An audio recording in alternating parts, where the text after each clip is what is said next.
So if folks are missing the show live right now, I'm so sorry. It's just that popular of a show.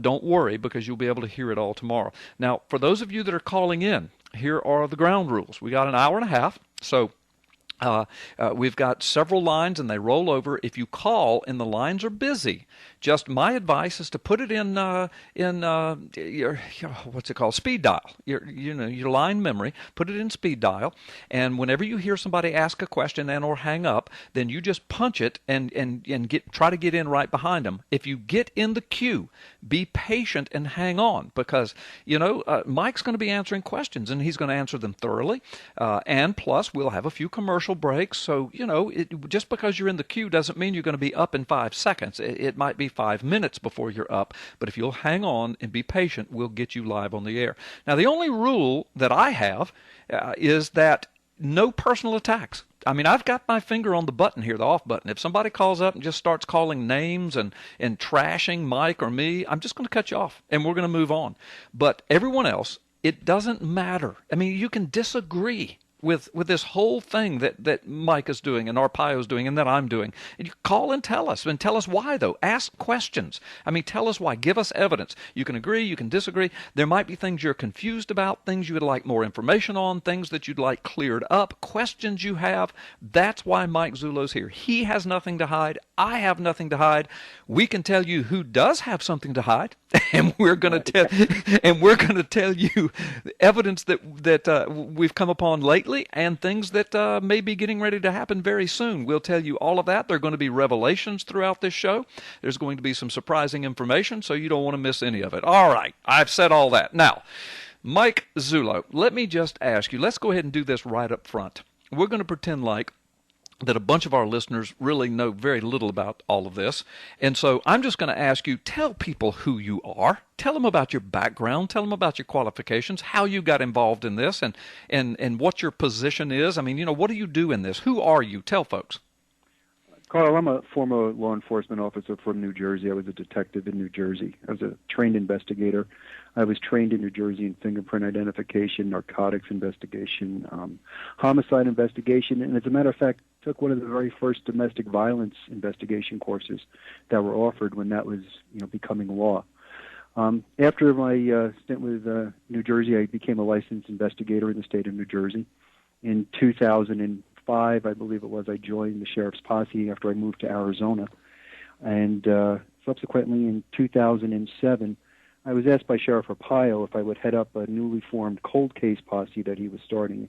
And for those that you don't know, posse is a volunteer organization. Mm-hmm. You take people with certain skill sets, and the sheriff's office supplements their own forces with these folks. As a result of accepting the sheriff's offer, I received AZ post-certified training again in homicide investigation in Arizona, cold case investigation in Arizona, MCSO trained in investigative techniques, including surveillance and counter-surveillance, and high-risk criminal apprehension training. I am currently the commander of the cold case posse going on 7 years, and I'm Sheriff Arpaio's chief investigator on this eligibility issue. Okay, well, that's wonderful. So you're a cop. Yeah, I guess so. Yeah, you are. So thank you so much for sharing all of that. I know people have asked me, and I've been real close on nailing that, but that's great. I even learned a few things about you there. That's awesome, Mike. I appreciate that. Let me say to our callers, listen, we're going to go straight to the lines because the lines have been jammed for the last 2 hours, but let me just say to our callers now, we're going to start taking these calls, and Mike's going to start answering these questions, but we're going to just ask you to do this. Limit the call to one question, okay? Don't come on and pontificate. Don't come on and for 30 minutes think you're going to give us your comments or your observations. That would be unfair to the rest of our listeners. Just come on, ask your question, state your case, and then get off the line, let Mike answer it, and let somebody else call in, all right? Let's do it that way. All right, we've got a caller named Mike who wants to talk to the investigator named Mike, and Mike, you want to talk to Mike about what's going on in Hawaii. Welcome to Freedom Friday. Yes, thank you, Carl, and thank you, Mike. You're welcome. And thank both of you for going to CPAC last week. Oh, God bless you. Thank you. Mm-hmm. Mike, I wanted to ask you, when the White House issued that phony forged birth certificate on the White House website, there was a letter that was also, along with that, from Obama's attorneys and Obama, and he requested to the state of Hawaii a copy of his birth certificate, and the governor responded with a letter that we don't normally do this, but in your case, we'll release a copy of your birth certificate. Are you investigating any of the aspects of those letters? Thank you, Mike. Yeah, Mike, we are. As a matter of fact, I could add a little clarity to that. The letters that were issued were in response to Hawaii's standing practice. I believe back in the year 2000, they made a decision to no longer issue long-form birth certificates. And this was not done by any legislative action. This was done by policy. And the administration requested a long form on behalf of the president. Now, they're making a big deal out of this. If you look at Hawaii statutes, it is permissible to issue a long form birth certificate. All this really was nothing more than a change in policy or a deviation from policy. Right. There was no big, extensive legal analysis that really had to be done. As a matter of fact, I believe within issuing the letter, he got a long-form birth certificate purportedly released within 3 days. Yeah. I mean, so this notion that this was an impossibility is really being hyped. It's really not. Right. It's nothing more than a request. And I also understand that anyone can make the request. It's up to the director of the Department of Health to honor it or not. Right. And certainly the man who's sitting in the White House as POTUS could have his attorney's request, and certainly that request would be honored. Correct. Yeah, okay. All right. Well, Mike, listen, let's go back to the phone lines, and they're still jammed. Folks, when you hear people ask a question and hang up, that's your chance to hit that redial. Let's go to John. John, welcome to Freedom Friday with Carl Gallups. You want to ask Lieutenant Zullo something about the grand jury. John? John, are you there? Okay. See, that's what happens, folks, when you're not patient. Listen, folks, let me just say this. If you're not willing to be patient, please don't call and tie up the lines, okay? But in the meantime, we've got some lines open, and we've got more people on the line, and Mallory's still doing some screening. So, Mike, let me just ask you, when you were asked by Sheriff Arpaio to come on as the lead investigator for this case, the specific thing you were asked was to take a look at that long-form birth certificate that was finally released by the White House, and Obama stated that this is it, it's on the website, that's my birth certificate. He did that in a nationally televised press conference, and then, of course, later on, people began looking at it, and it looked like it was forged or fraudulent, and so Sheriff Arpaio, tell the folks how you got involved. Why did Arpaio get involved, and why did you get involved in that? Sheriff Arpaio was actually put into a corner on this way by about some folks from a surprise Tea Party here in Arizona, where they commissioned 250 folks to sign petitions requesting that the sheriff look into the birth certificate. They felt that this birth certificate had some problems with it, and they were in fear that their voting rights were going to be violated. Mm-hmm. Arpaio looked at this, didn't really know anything about the matter, took it under advisement, and as fate would have it, one morning I get a call to come in and see the sheriff. I go in and see him, and he explains this to me.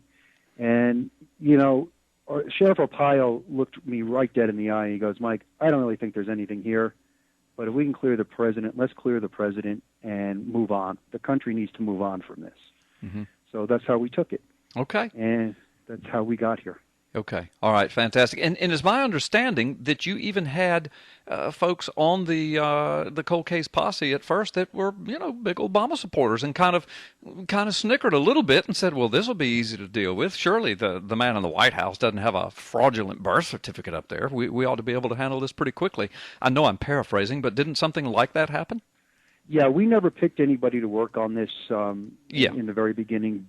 Based on political affiliation or likes or dislikes. Right. As it unfolded, we found out where some of these people stood. And I myself, I was never following this. I mean, I heard about it. Right. I was not a political junkie. I never followed politics.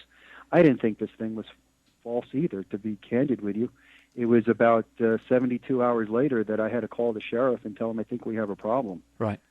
And that's how we ended up in this almost now 19th month investigation. I think it's going closer to 2 years. Yeah, it's very close to it. All right, I think we've got John back on the line. John, welcome to Freedom Friday. Sorry we missed you a minute ago, but I'm glad you're back. You want to talk about grand juries. Go ahead. Yes. Hi, Lieutenant. How you doing, Pastor? Thank you. Doing great. You? Well, it's an honor to speak with you guys.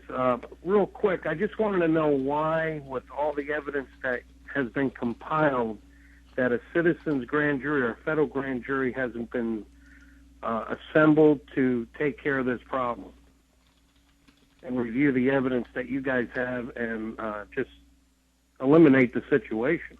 Okay, thank you so much, John. Mike, what do you know about citizens' grand juries, and would they have any jurisdiction or power in this? I mean, how does that work? Do you know anything about that? You know, what little I do know, I know that there is provision for a citizens' grand jury.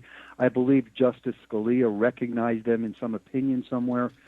But to be really candid with you, I think they would be more symbolic than anything else.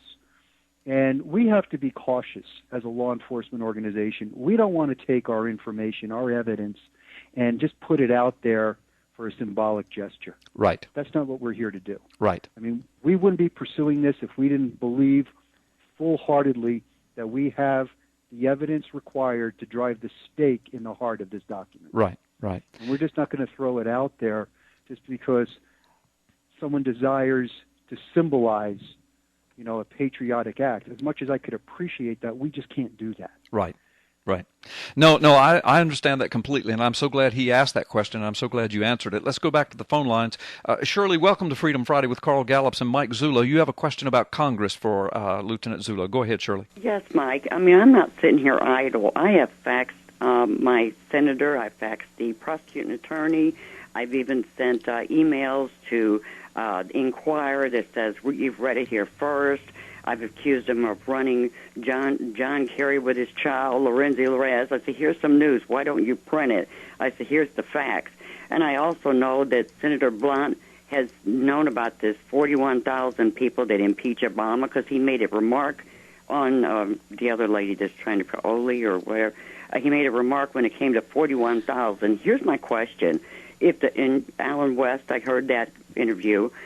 If the Senate knows it, and the Congress knows it, and the House knows it, why do they keep bartering deals with him when it's void? He's not our president. Why do they keep doing this? I mean, everything that he's done has to be undone. He's not. Thank you, Shirley. I'm sorry. Okay, Mike, do you have an answer for? And then I tell you what, Mike, hold your answer. We've got to take a break. Okay, Mike? Okay. Okay, fantastic. We'll answer Shirley's question on the other side of this break. You're listening to Freedom Friday with Carl Gallups. Mike Zullo, lead investigator for the Arpaio investigation, our guest today. You don't want to miss the rest of the show. He'll be on for the next hour and 15 minutes.